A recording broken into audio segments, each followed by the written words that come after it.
네, 현재 시각 8시 24분 향해 가고 있습니다. 지금 보고 계신 머니슈 유튜브에서 라이브로도 시청 가능하니까요. 많은 시청 부탁드립니다. 그리고 다양한 정보 원하시는 분들은 카카오톡 채널에서 크존 검색하시거나 크존 앱 다운로드 받으시면 다양한 정보 확인해 보실 수 있으니까요. 이 부분까지도 참고해 보시길 바랍니다. 자, 이제 어느덧 시간이 보니까 오늘 4월 29일, 이제 5월을 눈앞에 둔 상황에서 지금 이번 주가 이제 FOMC 회의도 있는 상황이고 또 네. 저는 보다 보니까 달러엔 환율 보고 깜짝 놀랐어요. 어느새 158엔을 돌파한 상황이고. 그러니까요. 네.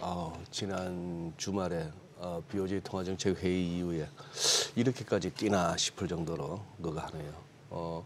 말씀하신 대로 이번 주 지금 이제 당장 내일하고 모레 이틀 FOMC도 있고 재무부가 앞으로 또 어느 정도로 펀딩을 해야 될지 뭐 계획도 발표되고 주말 가면 고용 지표도 나오고 네.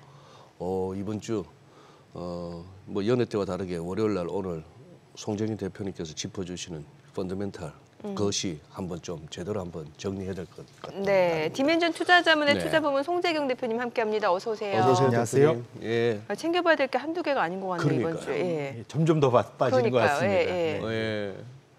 지난주 흐름을 한번 좀 정리 한번 해주시면요. 예, 아까 앞서서 보니까 지난주를 퐁당퐁당 이렇게 퐁당. 네. 네, 저는 네. 이제 병 주고 약 주고 병 주고 약 주고. 이제 비슷한 것 같은데 어쨌거나 지난 한 주는 다행스럽게 반등에 전 네. 세계적으로 성공을 했습니다.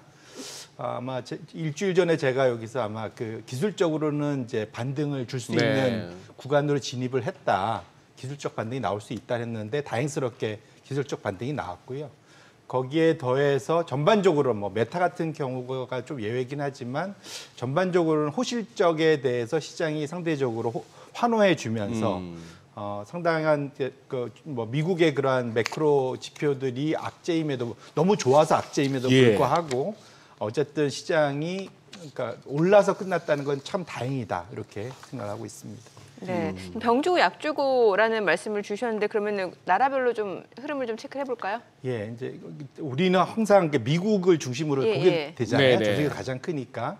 그래서 미국장을 보다 보니까 미국이 4%로 되게 잘 됐다. 어허. 많이 빠졌으니까 그렇게 생각하는데 의외로 조용히 1등은 홍콩이었습니다. 네, 홍콩 조용히 올라왔네요. 네, 홍콩 항생 지수가 거의 9% 엄청나게 지수가 올라왔죠. 근데 재밌는 건 중국 본토 지수는 거의 오르지 못했거든요. 네. 근데 거의 뭐 사실이 있는 기업들이 크게 다르지 않은데 예. 어쨌거나 홍콩의 항생 지수가 엄청 오른 게 상당히 고무적으로 보이고 있고요. 그동안 또 많이 빠지기도 했었죠. 맞습니다. 이제 예. 한 3가지 이유가 있는데, 그러니까 한 4가지. 첫 번째로는 한 3년 이런 표현이지만 줄거리 장창 빠졌죠. 3년. 예, 3년을 빠졌고 홍콩 ELS 이제 안타깝게도 홍콩 ELS에 물리신 분들도 그렇죠, 국내 예. 투자자들도 많으시고 어쨌든 그렇게 많이 피를 흘리고 나니까 이제 반등을 주는 것 같고요. 네. 중국도 마찬가지로 홍콩 기업들도 호실적들이 꽤 많이 나왔습니다, 실제로. 그러고 그다음에 이게 이제 흥미로운 건데 중국 내국인들 입장에서는 최근에 위안화가 그러니까 우리나라도 먹고 일본도 마찬가지지만 자국 통화가 흔들리잖아요. 위안화 약세가. 그러다 보니까 중국의 내국인들 입장에서는 홍콩에 상장된 게 홍콩 달러로 투자를 하니까 네. 외국 같은 효과를 주는 거죠. 어. 그러니까 중국 내국인들이 홍콩 지수를 예. 좀 많이 사는 아. 요게 이제 그러한 흐름이 이제 좀 잡혔고요. 네. 마지막으로는 차트 3번을 열어보시면 바로 나올 텐데 다행스럽게도 우리가 지금 중국에 대해서 제일 걱정하는 게 중국 부동산이 문제가 돼서 이것이 금융위기까지 연결되는 거 아니냐. 그렇죠. 그 걱정을 많이 했는데 다행스러운 거는 중국의 부동산 개발업체들이 많이 들어가 있는 그 크레딧 스프레드, 그러니까 중국의 하이힐드의 그러한 신용 스프레드와 미국의 그 하이힐드 신용 스프레드의 격차가 한때는 중국이 거의 뭐 27% 정도까지 어마어마한 차이가 났었다가 이것이 지금 최근 들어서는 한 4%, 5% 사이까지 많이 줄었다는 거죠. 그러니까 지금 물론 과거 평균에 비해서는 높긴 하지만 저 정도면 이게 중국의 부동산 위기가 일단락되는 거 아닌가라는 그런 좀 안도감, 이 3-4가지가 맞물리면서 홍콩 증시의 급격한 우상향이 나타났다. 그래서 저것이 빠르게 안정만 된다면 안타깝게 뭐 홍콩 증시에 물리신 분들은 안타깝긴 하지만 오히려 지금 정도면 워낙 밸류에이션이 싸기 때문에 이제부터는 슬슬 한번 관심을 가져볼 필요도 있겠다 이런 생각을 갖게 됐습니다. 지금 대표님 지금 2697bp 그러니 퍼센테이지로 따지면 거의 26.97% 맞습니다. 포인트 차이가 났다는 얘기 아니에요. 그러니까 중국 회사들은 망했다고 생각하는 거죠. 망했다고 본 거죠. 맞습니다. 그러니 예를 들어서 미국의 하이힐드 채권이 한 뭐 7% 정도였으면은 중국은 7 플러스 27%, 네. 한 34% 정도의 맞습니다. 예. 그게 지금 저 정도까지 내려왔다. 네, 네.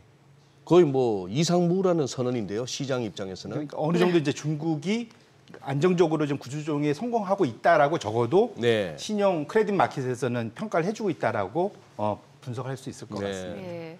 뭐 ELS도 말씀하셨지만 참 이 대목에서 또 그거 한번 확인되는 시장의 속성이나 어떤 시장과 언론 보도의 어떤 타이밍의 그 상관관계인데 우리가 연초에 접어들면서 다들 그 홍콩 ELS 관련해서 걱정이 많았단 말입니다.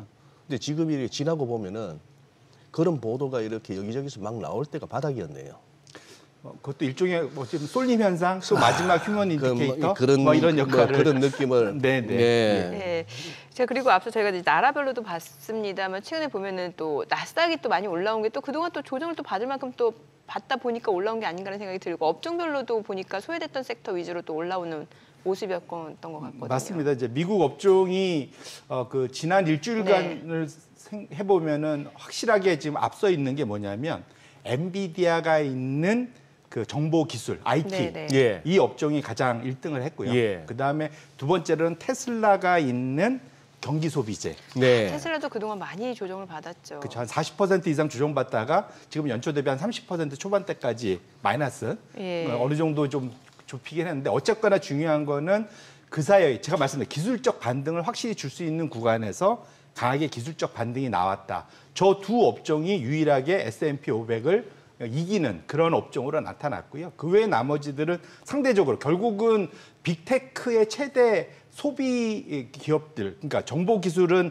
빅테크의 투자를 먹고 사는 회사지 않습니까? 예. 빅테크의 투자가 이따가 보시겠지만 크게 많이 늘었단 말이죠. 네. 그것 때문에 정보 기술, IT 투자, 특히 엔비디아 중심한 이런 쪽에 여전히 수혜가 있을 거라는 기대감 때문에 기술적 반등에 어느 정도는 성공하고 있다 이렇게 볼 수 있을 것 같습니다. 근데 지금 이제 어떤 그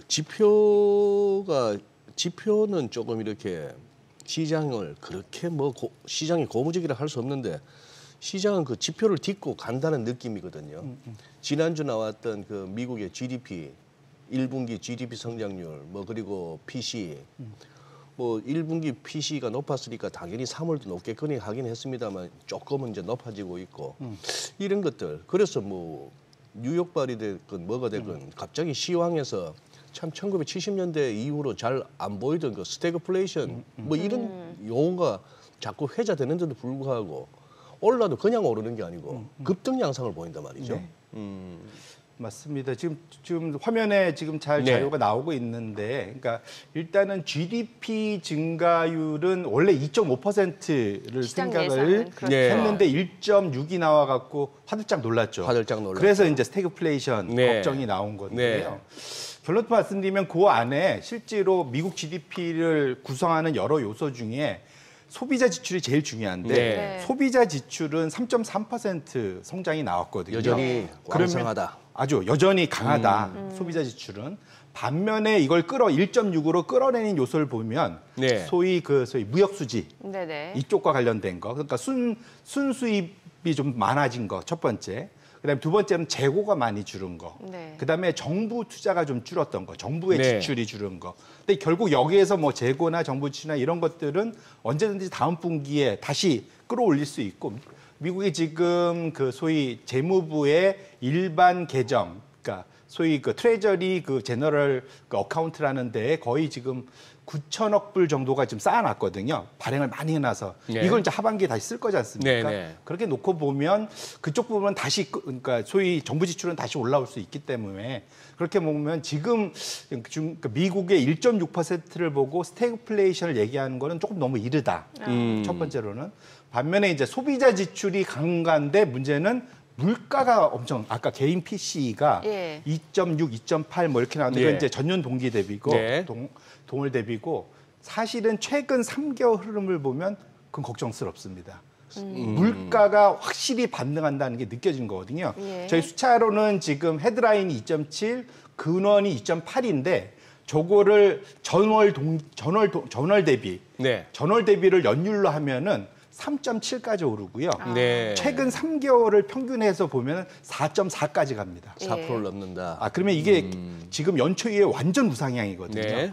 그러면 이제 걱정하는 게 이게 뭐냐면 70년대에 나타났던 그러니까 인플레이션이 한 번 낙타등처럼 쌍낙타등처럼 네. 한 번 오고 다시 올라가는 거 아니냐는 걱정. 예. 그러면 연준이 이제 이번 FOMC가 그래서 상당히 중요한데 금리 인하 이슈가 아니라 인상 얘기도 약간 뉘앙스가 나올 가능성에 대해서 우려들 하기 시작한 거거든요. 그러니까 이번에 제롬 파월 연준 의장이 기자간담회에서 어떤 얘기를 할지 이거가 지금 관심사인 거잖아요. 그러니까 제롬 파월 의장이 최근 들어서 상당히 유연해졌잖아요. 예. 그래서 11월, 12월 그때는 상당히 갑자기 피벗해갖고 나는 이제 완전히 이제 금리가 앞으로 내려갈 가능성이 높아 이렇게 네. 얘기했는데 또 그렇게 유연하면 이번에 다시 올릴 수도 있어라고 얘기할 가능성도 얼마든지 열어둘 필요가 있거든요. 근데 문제는 이게 발생을 하면 사실은 이제 연준의 그런 과잉 정책에 의한 경기 침체 가능성이 다시 높아질 수가 있겠죠. 그래서 결론적으로는 말씀드린 대로 지금 소비자 지출이 너무 센 건 좋은데 문제는 이것은 항상 후행적이고 실업률도 낮은 거 좋은데 이건 상당히 후행적이고 이것이 연준이 여기서 만약 금리를 한 번 더 인상한다면 급격하게 둔화될 가능성을 열어둬 있는 극과 극이란 그러니까 소위 온탕과 냉탕을 왔다 갔다 하는 그런 식의 경기 흐름이 나타날 가능성도 열어둘 필요가 있겠다 이렇게 말씀하십니다. 아니 뭐 후라이팬에서 뭐 전을 굽든 생선을 굽든 간에 좀 지긋하게 좀 익을 정도로 놔둬야지 뭘 헷가닥 계속 돌려대니까 정신 사납네요.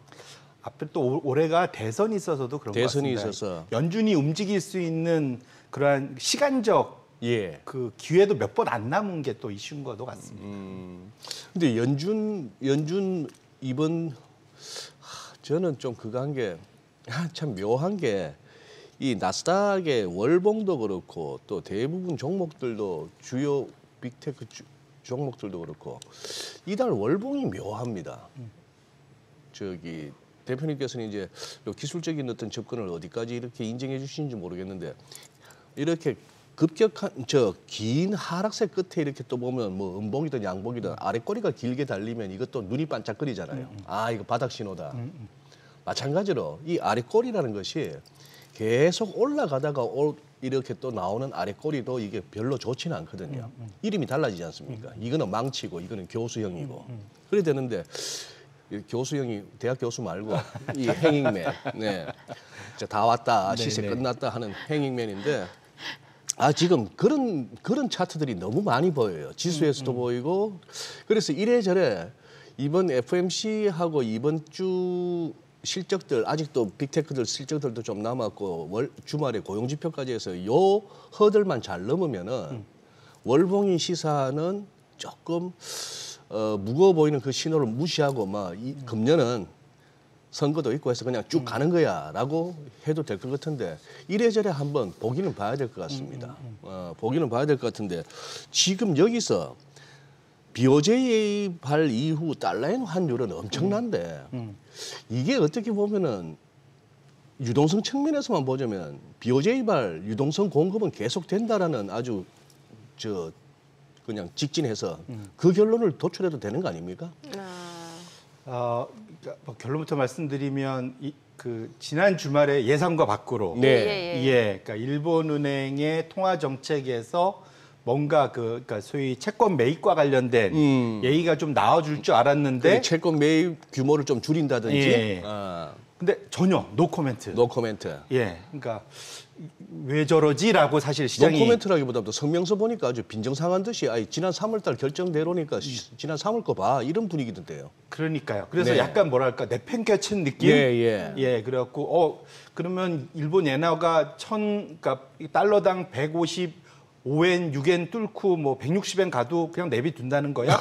이런 느낌을 받게끔 했다는 거죠. 그러다 보니까 원래 그 소위 심리적 또 기술적 그 소위 일본 그 통화 당국이 진입할 수 있는 157엔을 그냥 하루 만에 그냥 뚫고 예. 158엔까지 지금 갔지 않습니까? 그래서 원래 이제 근본적인 차이는 차트 8번을 열어봐 주시면 일본 기본적으로 지금 엔화의 흐름은 기본적으로 미국 국채의 흐름하고 거의 똑같이 움직입니다. 저도 이번에 한번 그려보고 깜짝 놀랐는데요. 미국 원래 금리 금리하고? 차, 이제 미국과 한국의 금리 차를 생각했는데 예. 그냥 미국 국채 금리하고 똑같이 움직여요. 보시면은 이거는 이 붉은색 선이 N달러고요. 예. 그다음에 검정색 선이 미국의 10년물 국채 금리인데 예. 10년물 국채 금리가 그냥 올라가면 그냥 N달러도 그냥 약세로 계속 가는 겁니다. 그냥. 그러니까 이게 왜 그러냐면 일본의 금리가 못 쫓아가기 때문에 그런 거거든요. 사실은. 그래서 사실은 일본 금리가 거의 제로 금리에 가깝다 보니까 이런 현상이 그대로 나타나는 거다. 그래서 지금 상황에서는 그러니까 2022년 말경에 150엔대를 트라이했을 때 일본 정부가 돈을 넣어서 한 3회 정도 시장 개입한 걸로 추정이 됩니다. 나중에 지나다 보니까 3번 정도 돈 쓴 거 꽤 돈 쓰면서 빠졌는데 그때 효과가 있었던 건 뭐냐면 마침 검정색 차트를 보시면 내려왔잖아요. 이렇게 살짝. 그러니까 미국 금리가 안정이 됐었단 말이죠. 네. 그러니까 일본 정부의 개입과 미국 금리의 하락이 맞물리면서 엔화가 좀 진정, 엔화 강세, 환율 하락 이게 됐었는데 이번엔 지금 보면 분위기가 금리가 결코 미국 금리가 쉽게 내려올 것 같지가 않지 않습니까? 이러다 보니까 일본 정부, 이건 일본 재무부가 들어가는 거잖아요. 네. 일본 재무부 입장에서 공격적으로 지금 소위 정부 개입을 돈을 풀어서 하는데 일정 부분 좀 주저하는 거 아닌가라는 생각을 낳게 됐고 이렇게 되니까 위를 상당히 상방을 열어두는 결과가 나타나고 있다 이렇게 생각을 하고 있습니다. 네. 전 다시 또 미국 쪽 얘기하고 싶은데 지금 주요 기업들 실적 발표가 이제 마무리 단계에 있는 가운데 지금 주요 빅테크들 실적 뭐 나쁘지 않은 기업들이 많고 다만 이제 실적 가이던스에 대해서는 좀 희비가 엇갈리는데 주가도 그 가이던스에 따라 좀 움직이는 양상인 것 같거든요. 맞습니다. 이게 확실히 눈높이들이 엄청 달라졌다. 네네. 그걸 첫 번째 느꼈고 작년에는 AI 투자만 한다 그러면 주가가 AI자만 나오면 주가가 올라갔거든요. 네. 그런데 이제 확실히 이번 1사분기 실적 발표에서 AI 투자를 그래 하는 건 좋아. 근데 그게 너희 수익으로 연결이 돼? 라는 질문까지 이제 더 발전해서 더 깐깐하게 물어보게 됐다라는 것이 이번에 메타하고 알파벳, 구글의 그 성과, 실적 발표 이후의 주가 흐름에서 그대로 나타났다 보실 수 있을 것 같은데요. 5번 차트를 열어봐 주시면 메타는 지금 메타, 마이크로소프트, 알파벳 다 실적은 좋았습니다. 네네. 근데 문제는 전망치에 대한 얘기가 완전히 그렇죠. 달라졌다라는 거고요. 메타가 그래서 실적 발표하고 전망치가 생각보다 실망스러우니까 상당히 아래로 급락, 검정색 선 아래로 급락을 했고요. 알파벳은 향후 전망치가 시장 예상대로 유지가 됐다.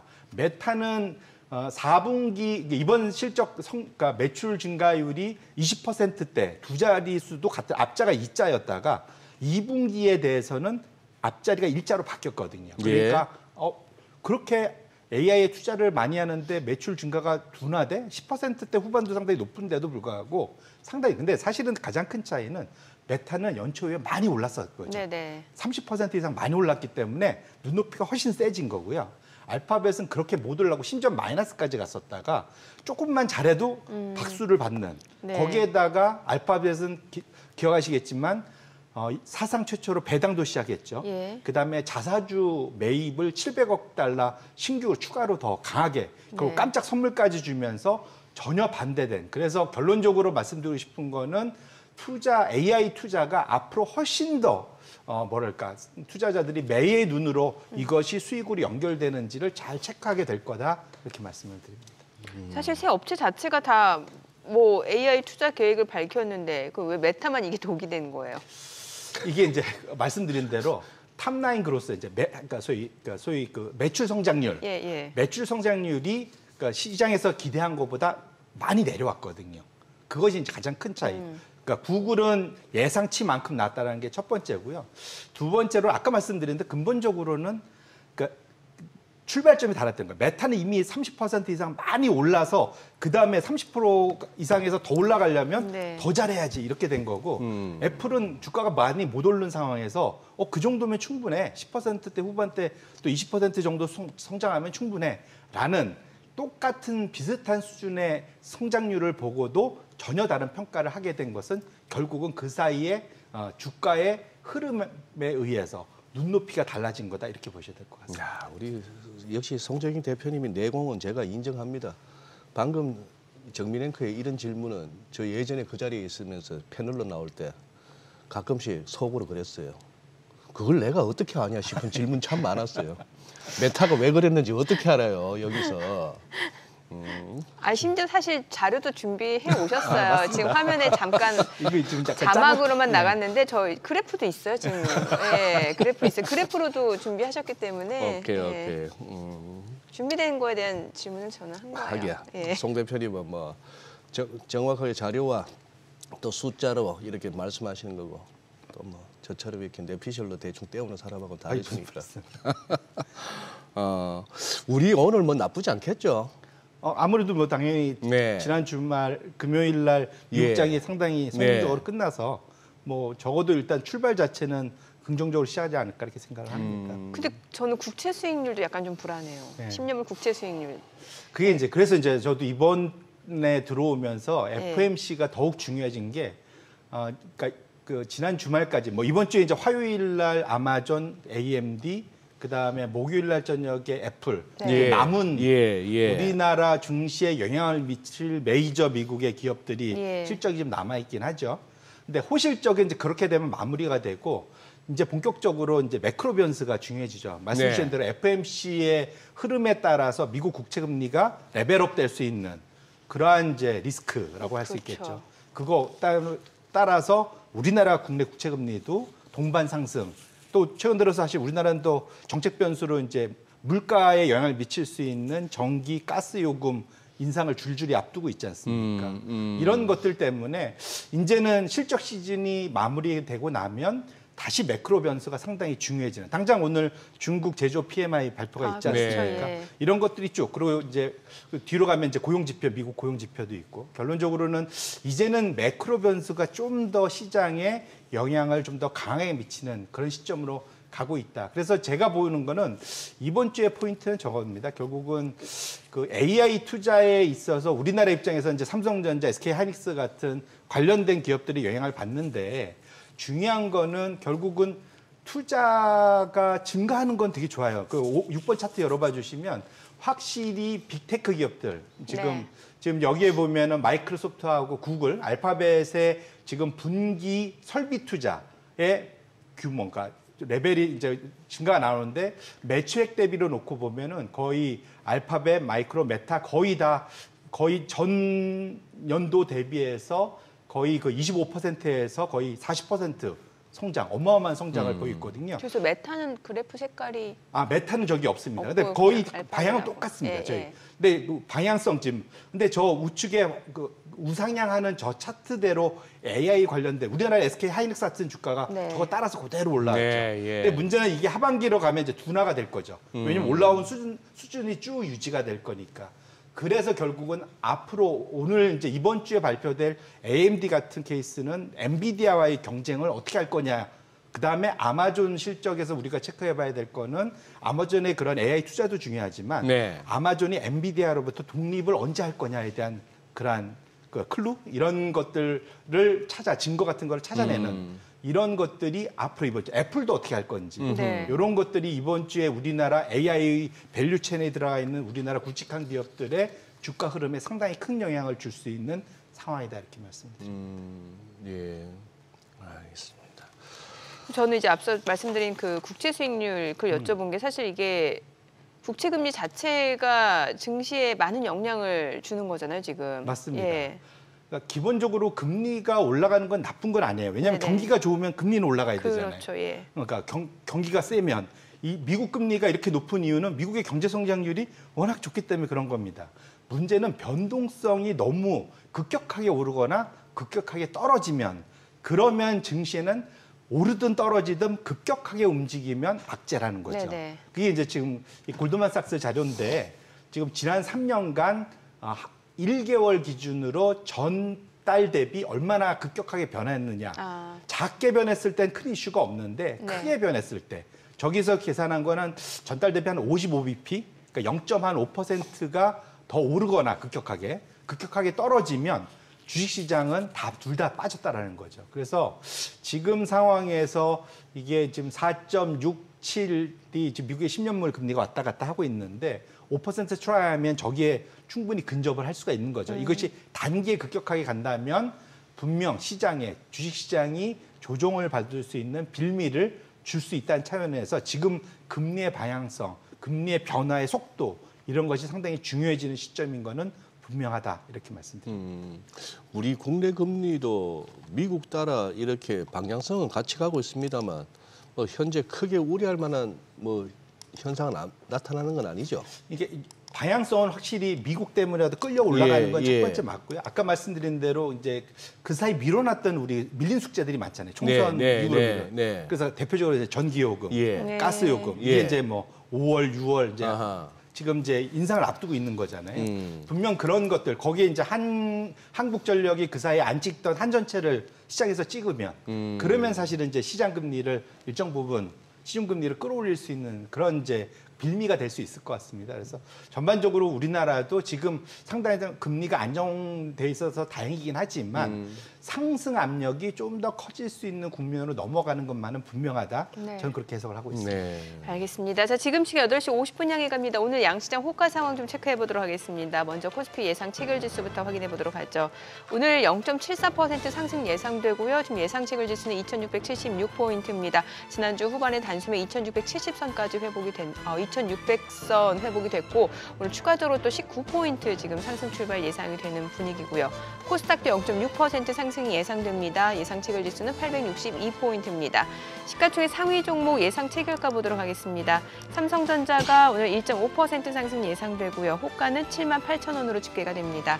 SK하이닉스도 1.57% 상승 예상되고요. 예상 체결가는 186,600원. LG에너지솔루션 0.2% 상승 예상됩니다. 예상 체결가 373,000원이고요. 삼성바이오로직스도 0.78% 상승 예상되고요. 예상 체결가는 776,000원이죠. 삼성전자 우선주가 1% 상승 예상되고요. 현대차는 0.2% 하락 예상됩니다. 호가는 249,000원이고요. 기아가 0.7% 올라갈 걸로 보이고요. 예상 체결가는 119,100원. 셀트리온이 1% 상승 예상되고요. 포스코홀딩스 보합 출발 예상됩니다. 이 가운데 KB금융이 2.5% 약세가 예상이 되고요. 호가는 74,100원이네요. 지난주 후반 들어서 이제 금융주들이 좀 많이 올라가면서 지금 보시다시피 KB금융 시가총액 10위까지 올라섰는데 자, 오늘 또 흐름을 좀 보시면 좋을 것 같고요. 코스닥 시가총액 상위 종목 예상 체결가도 보도록 하겠습니다. 에코프로비엠 지금 호가에서 아직까지 큰 움직임 나타나지 않고 있는 상황이고 HLB가 지금 강보합 출발 예상되고요. 에코프로는 0.4% 하락이 예상됩니다. 예상 체결가는 105,500원. 알테오젠이 1.8% 상승 예상되고요. 호가는 176,900원이고요. 엔캠 보합 예상됩니다. HPSP가 강보합 예상되고요. 리노공업이 소폭 내림세가 예상되면서 예상 체결가는 253,000원. 셀트리온 제약은 1% 상승이 예상됩니다. 그리고 이오테크닉스가 3% 강세가 예상되고요. 호가는 247,000원으로 집계가 되고 있습니다. 자, 이제 개장까지 8분여가량 남았습니다. 오늘 양시장 일단 뉴욕 증시도 흐름이 좋았고 국내 증시도 일단 그 영향 좀 예상이 되면서 상승세가 좀 이어질 걸로 보여지네요. 네. 네. 오늘 동시효과에서도 20포인트 지수 상승폭은 코스피 기준으로 그리고 레벨은 2,675 그 근방이 자꾸 왔다 갔다 하고 있는데 정확하게 시장이 기술적 포인트를 갖다가 이렇게 보면서 움직이네요. 근데 저기가 1차 고비 같거든요. 네. 2,670조 근방. 예.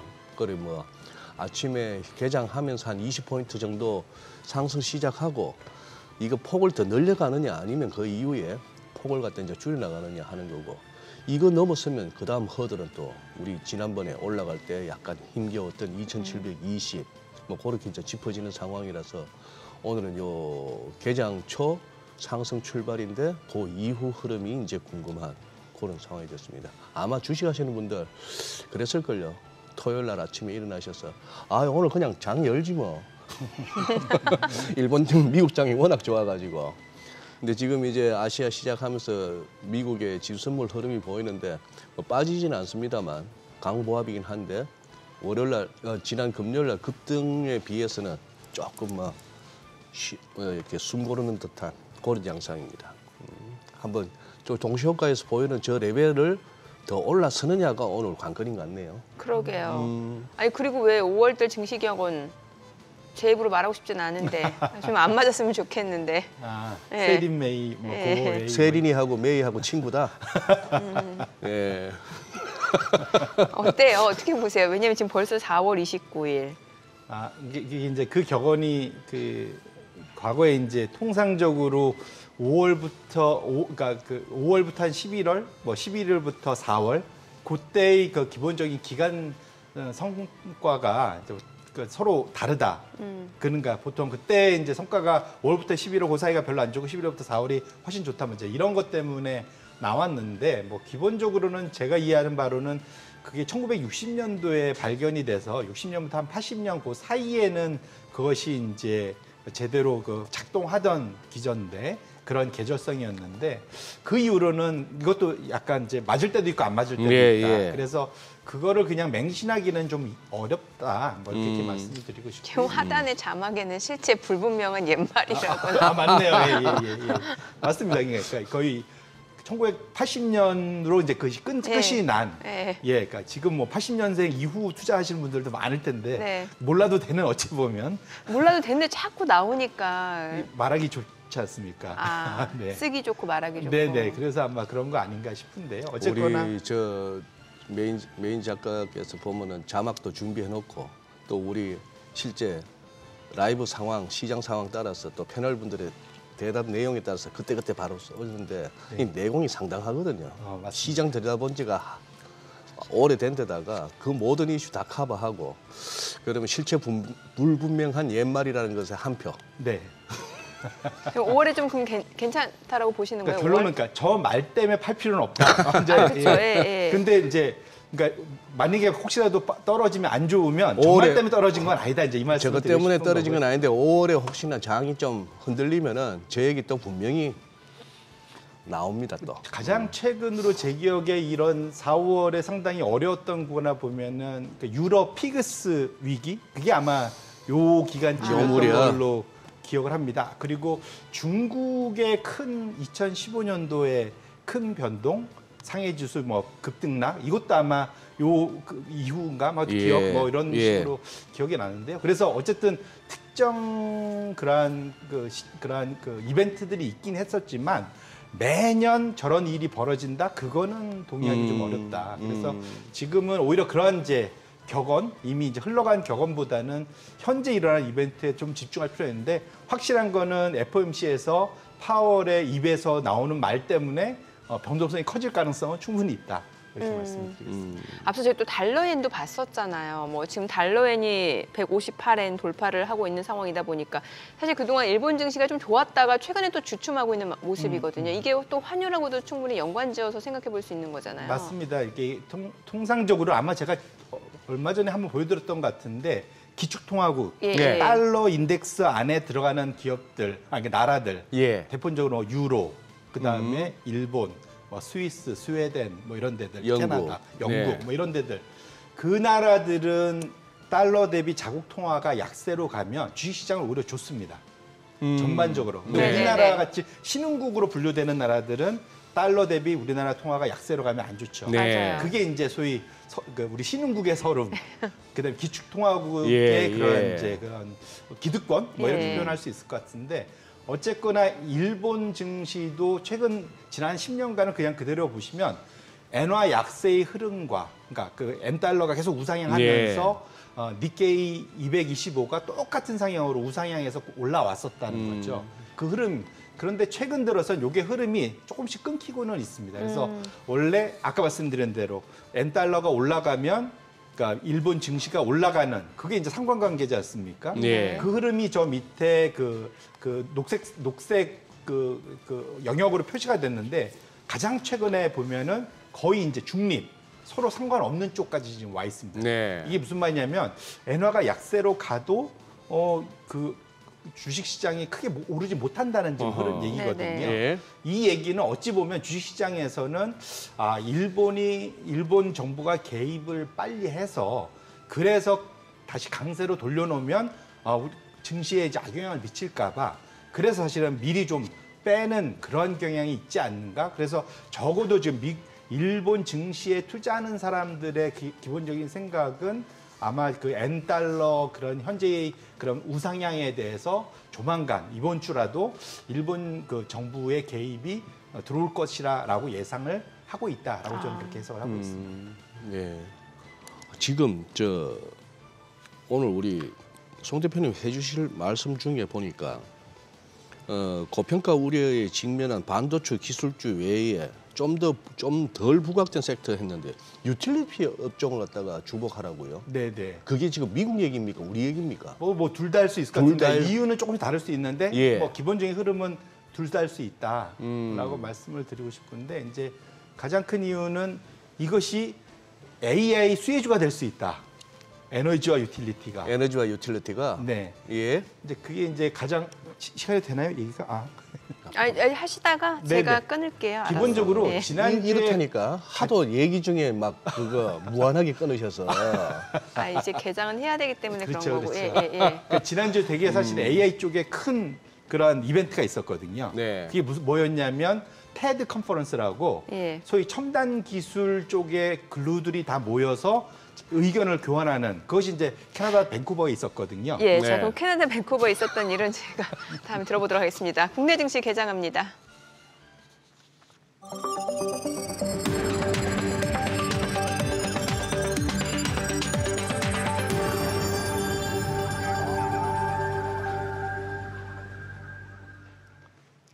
네, 4월 29일 월요일 국내 증시 개장했습니다. 이번 주가 이제 FOMC 회의가 있게 됩니다. 여기에서 제롬 파월 연준 의장 또 그 이후에 있을 기자 간담회에서 어떤 발언을 하는지 투자자들 관심이 집중될 수밖에 없는 상황이고요.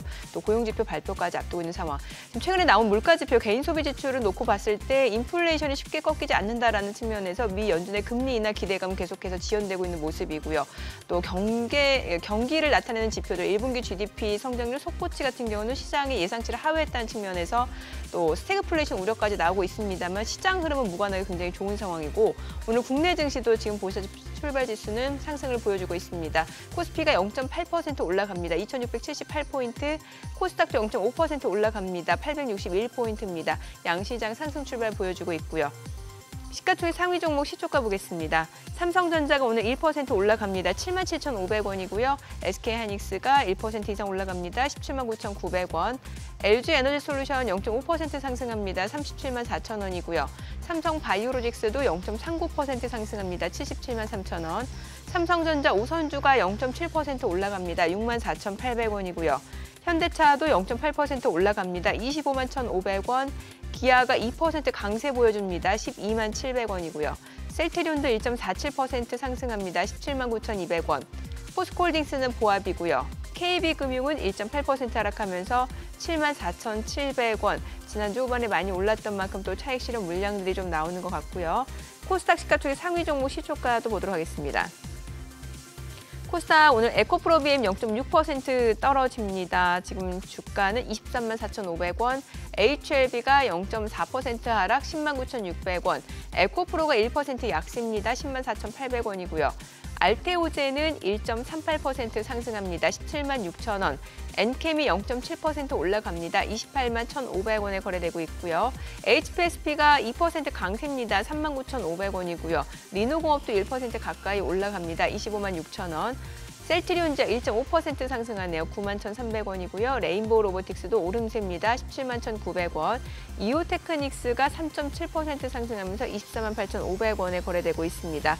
오늘 시장에서 강세를 보여주고 있는 섹터라든지 종목들 좀 확인을 해보도록 하겠습니다. 오늘 보시게 되면 유리기판 관련주가 다시 힘을 내줍니다. 지금 캠트로닉스가 16% 넘게 급등합니다. 33,300원이고요. 필옵틱스도 3.7% 강세 27,900원, SKC도 2% 이상 올라갑니다. 107,800원, 삼성전기도 2.4% 강세고요.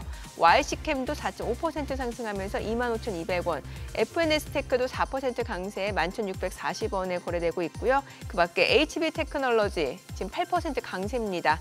3,650원, 캠트로닉스 보시다시피 16% 급등하고 있고요. JNTC, 기가비스 모두 상승 보여주고 있는 상황입니다. 오늘 유리기판 관련주들 강세 보여주고 있고요. 자, 그리고 자동차 쪽에서 앞서 보셨다시피 기아 흐름 좋고요. 부품주 쪽에서는 HL 만도가 6% 강세고요. 한온 시스템도 1.9% 상승합니다. 그 밖에 현대 위아 0.7% 상승이고요. 현대 모비스는 보합에 머물러 있는 상황입니다. 현대 오토에버가 2.6% 강세 보여주고 있습니다. 자동차 섹터 내에서는 또 부품주 쪽 상승세가 이어지고 있는 모습이고요. 오늘 또 자율주행이라든지 스마트카 관련주들이 좀 움직임이 좋네요. 모바일 어플라이언스가 4% 상승 중이고요. 라닉스도 4.3% 올라가고 있는 모습이고요. 모트렉스도 2.4% 상승 중입니다. 그 밖에 젠백스링크, 넥스트칩도 3% 강세고요. 퓨런티어가 8% 강세네요. 그리고 캠트로닉스 같은 경우는 이제 유리기판뿐만 아니라 자율주행 쪽도 엮여 있는 종목이라고 보셔야 될 것 같고요. 오늘 스마트카 관련주도 상승을 보여주고 있는 상황이고요. 스마트카 내에서는 인포뱅크, 오비고 이게 그러니까 자동차 쪽이라든지 아니면 앞서 보셨다시피 자율주행 쪽 엮인 종목들이 또 스마트카 관련주로도 엮여 있기 때문에 이쪽 섹터도 지금 상승을 보여주고 있는 것으로 체크가 됩니다. 자, 지금 시각 9시 4분 지나가는데요. 오늘 HBM 관련주들 흐름 좋죠. 앞서 보셨다시피 이오테크닉스 같은 경우가 상승폭을 조금 더 늘려갑니다. 5% 이상 올라가면서 25만 2천 원이고요. 그 밖에 제우스, 오로스 테크놀로지도 4% 안팎으로 강세를 보여주고 있고요. 한미반도체도 1% 이상 올라갑니다. STI도 지금 2% 가까이 상승을 보여주고 있는 상황이고요. 레이저셀도 2.8% 상승합니다. 9,160원. 오늘 HBM 관련주도 흐름이 좋네요. 지금 시각 9시 5분 지나갑니다. 수급 상황 좀 체크를 해보도록 하겠습니다. 오늘 유가증권 시장에서는 지금 기관이 삽니다. 금융투자를 중심으로 매수세가 유입되고 있는데요. 473억 원 순매수고요. 외국인과 개인은 각각 227억 원, 93억 원 매도 우입니다. 코스닥에서는 개인과 기관이 삽니다. 각각 173억 원, 171억 원 순매수고요. 외국인은 324억 원 매도 우입니다. 오늘 선물시장에서 외국인 많이 삽니다. 지금 이제 개장한 지 5분 지났는데 지금 3,000개 가까이 지금 순매수를 보여주고 있는 모습이죠. 자, 지금 시각 9시 5분 지나갑니다. 환율 좀 체크해 보도록 할게요. 오늘 외환시장 개장 상황입니다. 달러 원 환율은 올라갑니다. 3원 70전 상승한 1,379원에 개장이 됐습니다.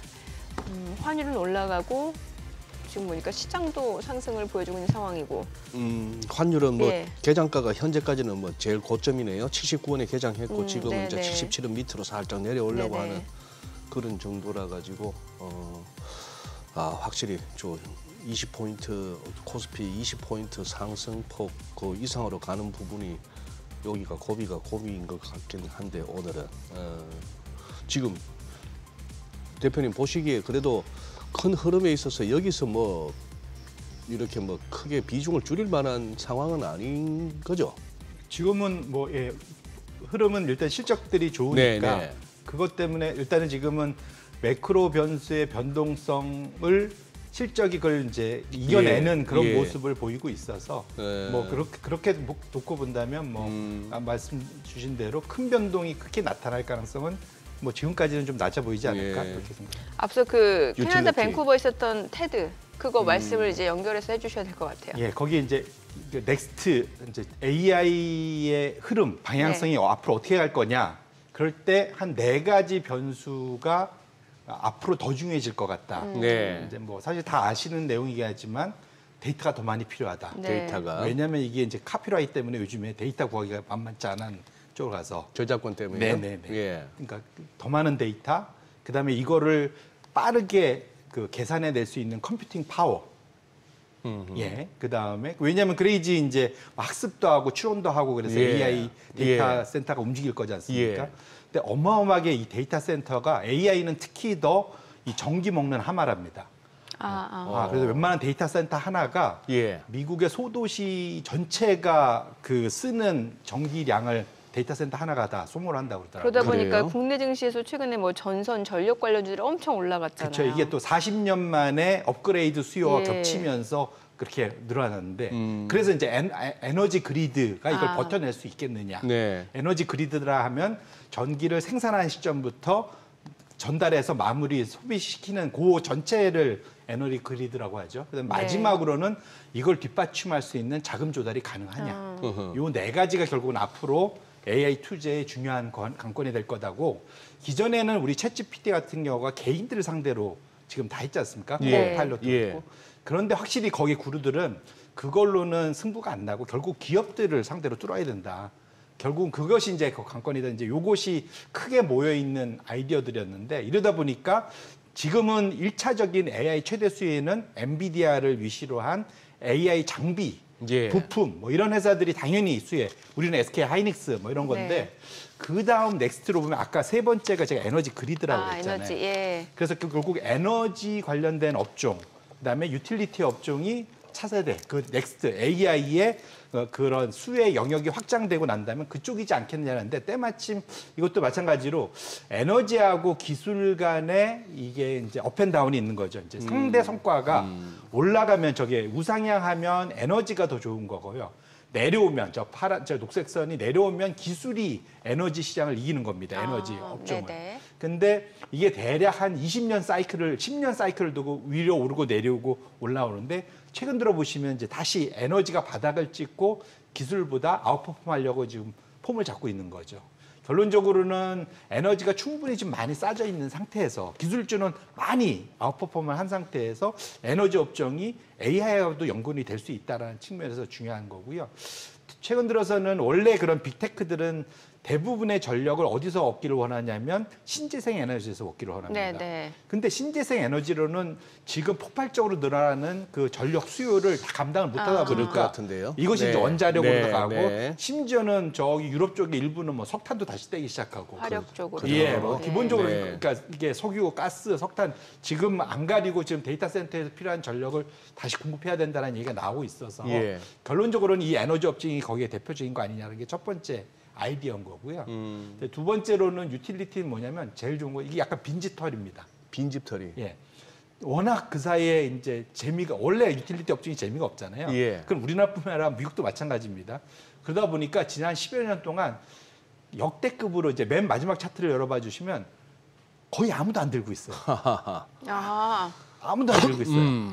그래서 뭐 기관 투자자들. 예, 뭐 개인은 뭐 물론이고 기관 투자자들 기준으로 놓고 보면 저기 보시면 저 위아래 스탠다드 디비에이션 보면 100분위로 꽉 채우면은 이게 100%가 되는 거고요. 예. 많이들 들고 있으면 거의 2%면 아무도 안 들고 있거든요. 100명 예, 중에 네, 네, 2명 네. 들고 있다는 얘기죠. 네. 그러니까 결국은 지금 유틸리티 업종이 여기는 한번 뭔가를 계획을 하면 한 10년 단위로 계획을 하는데 지금 갑자기 그 데이터 센터가 와서 우리 빨리 지금 전기 공급해줘 그랬더니 우리 천천히 해야 돼. 지금 우리 계획 천천히 바꿔야 돼. 이러다 보니까 유틸리티 업종이 귀해지는 거죠. 그래서 그런 측면에서 놓고 보면 유틸리티 업종도 이와 관련해서 상당히 사실은 그 전기 전력 기업들도 말씀하신 전선 기업들도 저 유틸리티 기업들한테 납품하는 그런 기업들이지 않습니까? 그래서 결국은 그다음 이제 최종인 이제 다운스트림에 있는 유틸리티 업종도 워낙 많이들 안 들고 있기 때문에 그 흐름이 다 지나고 나면 저쪽 업종에도 분명 기회가 오지 않겠느냐라는 아이디어가 최근에